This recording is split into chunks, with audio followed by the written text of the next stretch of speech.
और वहीं छत्तीसगढ़ में और सर्दी बढ़ेगी। बंगाल की खाड़ी से आ रही नमी के चलते बादल जो है वो छाए हुए हैं, मौसम बदल रहा है। आने वाले 1-2 दिनों में न्यूनतम तापमान में गिरावट आएगी।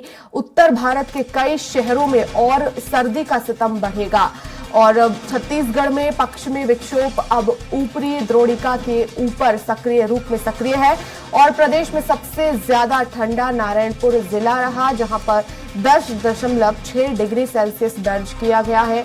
राजधानी का न्यूनतम तापमान 16.7 डिग्री रहा। और हेमंत हमारे साथ एक बार फिर से जुड़ गए हैं। हेमंत, मौसम का मिजाज आके छत्तीसगढ़ में क्या?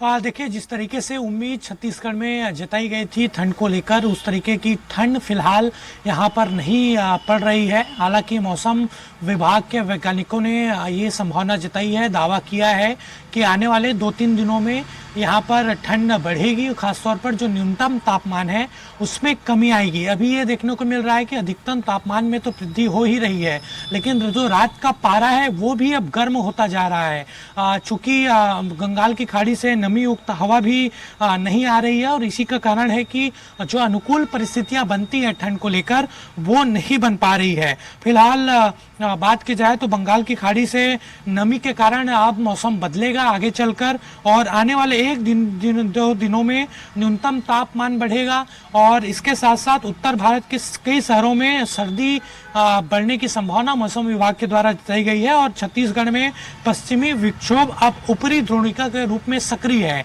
जैसी ये अनुकूलता इसमें आएगी उसके बाद कोशिश होगी और खासतौर पर मौसम विभाग भी संभावना जताया जा रहा है कि खासतौर पर रायपुर, बिलासपुर और दुर्ग संभाग में, जहां पर अभी तक उस तरीके से ठंड नहीं पड़ी है पिछले साल के मुकाबले अगर बात की जाए औसत के रूप में, लेकिन सरगुजा और बस्तर, सरगुजा में अभी भी ठंड जैसी स्थिति है। वहां पर खासतौर पर जसपुर की बात की जाए, सन्ना, वहां पर 0.3 डिग्री के आसपास टेम्परेचर चला गया था कल की बात करें तो।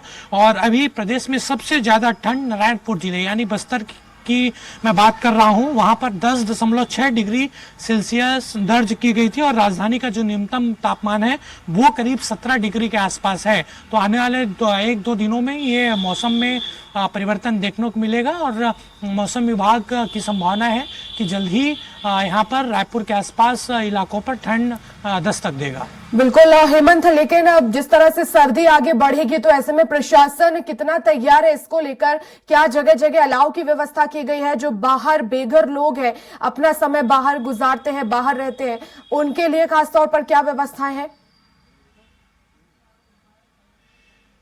देखिए, बीच में जब कड़ाके की ठंड पड़ी थी उसी समय नगर निगम और जिला प्रशासन के द्वारा व्यवस्था की गई थी, खासतौर पर अलाव की। सुबह और शाम एक पॉइंट चिन्हित किया गया था अलग अलग इलाकों में और उस पॉइंट पर, उस स्थान पर अलाव की व्यवस्था की गई थी।